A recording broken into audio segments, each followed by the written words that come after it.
My name's Jennifer, and I'm 32 years old. I work in a busy city called New York, where people believe in working hard to succeed. My husband, Donnie, is 30 and works too. We got married 2 years ago. Donnie might seem a bit unreliable sometimes, but he's actually really kind. He's good at helping out with chores around the house. I'm a career-focused woman. I love my job and feel proud when I do well. In my job, if you work hard, you can move up. But there's a downside. Sometimes they might ask you to move to a different place.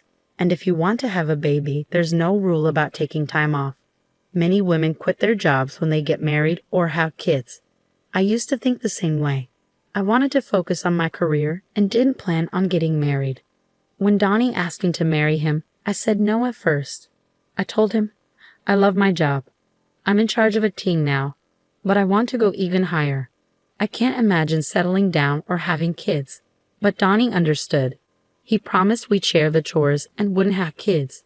Eventually, I agreed to marry him because he was so understanding. Both Donnie and I work, so sometimes we don't split the chores exactly as we planned. But we help each other out, and I think we do pretty well. Sometimes my in-laws make annoying comments like, "You should focus more on your home than your job," or, "When are you having kids?" But it's not too bothersome because Donnie always supports me. Living with Donnie has been nice, and I've learned to enjoy being married. Then, one day, my boss, who's the head of our department, called me about a possible move to a different office. He said, "What do you think? You'd work at a branch office for a while, but you'd come back here after 2 years. You'd have a good position there, and if you do well, you'll get promoted when you come back. You might even become the first woman to lead a department. It's a pretty good opportunity, right?" Accepting or refusing this move could decide if I'll get promoted at my job. Everyone who's become a boss or higher has done a move like this. If I say no, I might stay in my current job, but I could also get moved to a less important position.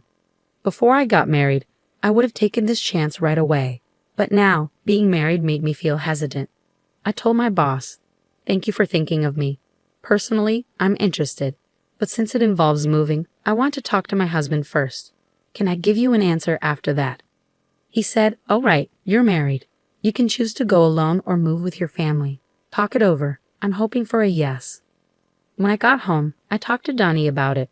I've been offered a job transfer. I might have to move to the countryside, but if I do well for 2 years, I can come back here. And if I keep doing well, I could get promoted. I want to take this offer if you're okay with it, Donnie. We can move together, or I can go alone. What do you think? At first, Donnie was surprised, but then he thought about it and said, "If you take this transfer, Jennifer, your dream could come true, right? I can't move with you because I have my job here, but don't worry about me. Go for it." With Donnie's support, I told the company I'd go for the transfer alone and started discussing the details. They agreed to pay for my moving costs and offered some good benefits, like considering my travel days as work days. So I decided to accept the transfer to the branch office. I got the official transfer order and chose to live in a company apartment, which was affordable. On moving day, the movers had already taken my stuff, and Donnie came to say goodbye at the station. "Thanks for seeing me off. I'll keep in touch, and I'll try to come home as much as I can." "Yeah, I'll be waiting. But remember, even though you're working from afar, don't overdo it," Donnie said. "You too," I replied. "It's time. Take care, okay? I'm heading out," Donnie said as he left. And that's how my life as a remote worker began. I planned to come home during holidays and quieter times, but things got rocky at the branch office right after I arrived. I won't take orders from a woman. How can I trust someone new like her? One of the local employees complained. I faced resistance from the staff there. They spread rumors about me, didn't listen to my instructions, and even ignored my calls. And then things got worse when a project I was overseeing had a big mistake because one of my team members deliberately kept me out of the loop. The subordinate who was responsible looked really shocked, but as the boss, it was my job to handle it. I had to fix the problem, apologize, and not only get things back on track, but also mend relationships with my team. My boss saw how tough things were for me and gave me some advice. I've been through a transfer too, so I get it. It might not seem fair, but you can't just push your way through. It's important to communicate well, understand others, and build relationships horizontally. So I followed my boss's advice. I spent more time getting to know everyone at the branch and even joined the neighborhood association since the company's housing was part of it. Before I knew it, I was so busy that I couldn't find time for myself, let alone go back home where my husband was waiting. I kept in touch with him, but after a few months of remote work, it got hard to reach him at night. I'm working late every day because work is tough. I get tired and end up falling asleep. As my husband made excuses and I got busier with work, I didn't suspect anything and focused more on my job. Once during a slow work period on a long holiday, I decided to go back home to New York on short notice. But I couldn't reach my husband by phone or text, so I returned from my remote work without telling him. When I opened the door to our home after a long time away, something felt strange. Then a woman I didn't recognize rushed to the door, saying, "Justin, welcome back. If I knew you were coming home early, I would have prepared." We both froze, staring at each other in shock. Finally, the woman spoke up, "Sorry, but who are you?" "And who are you?" "This is my house." "Wait, what?" "I live here." After arguing and getting nowhere, we decided to check the house number outside. To my surprise, it matched the custom nameplate I had ordered. The key works, and the nameplate's right. "This is my house." "I'm going in," I insisted. "Wait, what?" "Stop." Ignoring her protests, I pushed past her and entered the house. Inside, everything had changed. The curtains, the furniture, all of it. There was a photo of my husband and the woman at a theme park, mugs I'd never seen before, and unfamiliar toothbrushes and skincare items in the bathroom. The bed linens were different, and the wardrobe held only the woman's clothes. My husband's stuff was hidden away in a back room. As I stood there in shock, I heard the front door open. "I'm home." "Oh, Lola, did you invite a friend over?" "Justin, thank goodness you're back. This woman just barged into our house." The man the woman called Justin was definitely my husband, Donnie. Seeing me, he looked surprised. "What are you doing here?" "Donnie, why is she calling you Justin? Can you explain what's happening?" I asked him. "What do you mean? This is Justin, right?" "Justin." "Well, actually," my husband seemed flustered under our questioning. "Lola, his real name is Donnie. Isn't that what's on your driver's license? And I'm Donnie's wife, Jennifer." "That's not true. He told me he was divorced." "Donnie, you need to explain everything clearly," I insisted. "Jennifer, you were gone for so long, and I was lonely. So I thought I'd try a dating app, and that's where I met Lola," Donnie explained. "So Justin is your fake name on the dating app?" I questioned. "No, it's not like that. I was worried if my real name came out. It might cause problems, so I used a different first name but kept my last name," Donnie clarified. "And why did you lie about being divorced?" I pressed further. Lola's profile said she'd never dated a man before and was serious about finding someone for marriage. It struck a chord with me, so I lied about being divorced to win her over. "We started living together," Donnie admitted. "Why would you do something like that?" I asked, puzzled. At that moment, my husband began justifying his actions defiantly. "It's because you're always away for work. It's natural for a man to want companionship. We've been living separate lives because of your job and the long hours. I just wanted a warm home where my wife would be there with dinner when I got back."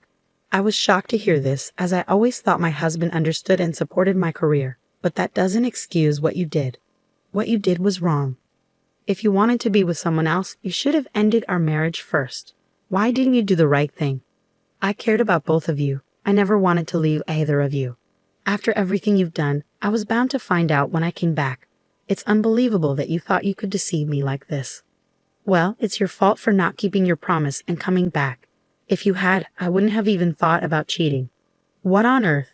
I've told you how hard work has been, and you still did this. I yelled, feeling a mix of anger and hurt.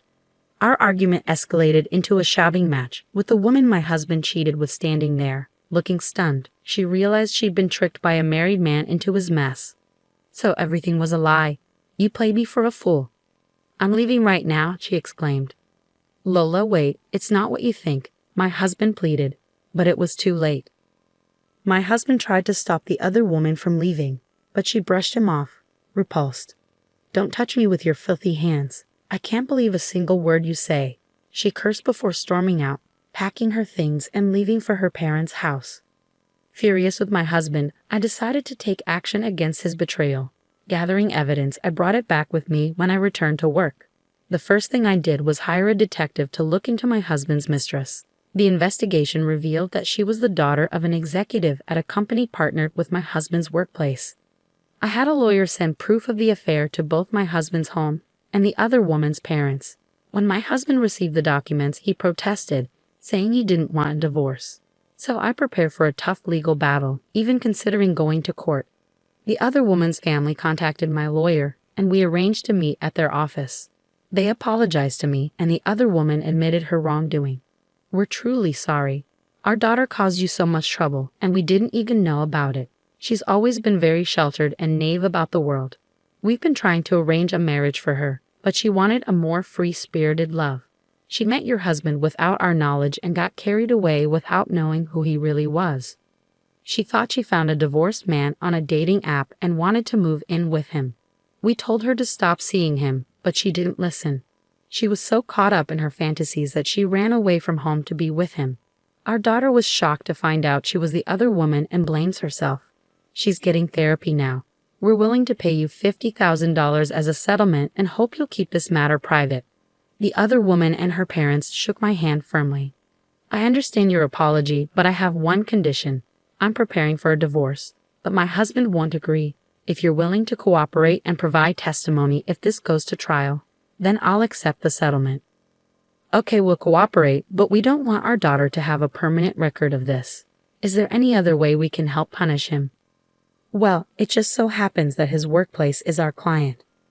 In an unexpected turn of events, the woman my husband cheated with and I teamed up. We planned to give him a taste of his own medicine. His workplace was about to face a crisis because he had upset an executive at one of their client companies. And guess who would take the fall? Only my husband. Meanwhile, back at home, his parents were trying to reach out to him, unaware of the chaos. "Jennifer isn't answering our calls, and she won't call back either. Is she so caught up in work that she forgot about us? When is she coming back? We miss seeing our grandchild," his mother said. "Mom, you don't get it. I cheated on Jennifer while she was away, and now it looks like we're headed for divorce," my husband confessed. His mother replied, "That woman who puts work before her husband is to blame. Maybe it's better if you end things with Jennifer and get back together with the woman you cheated with." My in-laws seemed to think that the other woman's family had more money than ours, so they sided with my husband and his lover, attacking me relentlessly. They called me repeatedly, but I blocked their calls. Then they started calling me at work. When I refused to talk to them, they showed up at my workplace, causing a scene. "Let go of our son. It's because of you being such a career-focused woman that our son cheated. He'd be happier with his lover, so stop interfering," they demanded. "What are you even saying? I want to divorce Donnie. He's the one refusing. Plus, the woman he cheated with doesn't want him back. He tricked the daughter of a big-shot executive into dating him, and they're furious. It's going to be a big mess," I explained. Once they realized their son had angered an important client, my in-laws suddenly changed sides and tried to be nice to me. "We had no idea it was this serious. We must have misunderstood. We're sorry. Our son messed up, but he feels bad. You'll forgive him, right, Jennifer?" they pleaded. "I have to decline. You just insulted me, and now you're asking for forgiveness? Please leave," I told them firmly. When they refused to leave, I had security escort them out. Because of the scene they caused, my company decided to sue them for disrupting business. After all the drama, I finally got the compensation from my husband and got the divorce.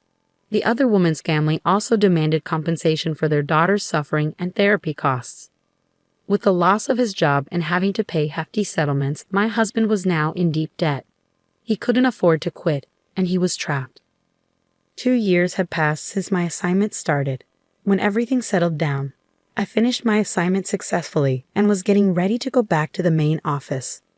My hard work paid off, and I got promoted to department manager.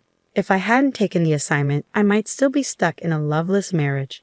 But I realize now that a man like him would have cheated sooner or later, and I would have clashed with his parents anyway. I've learned that I'm better suited for work than family life, and I'm incredibly fulfilled and happy.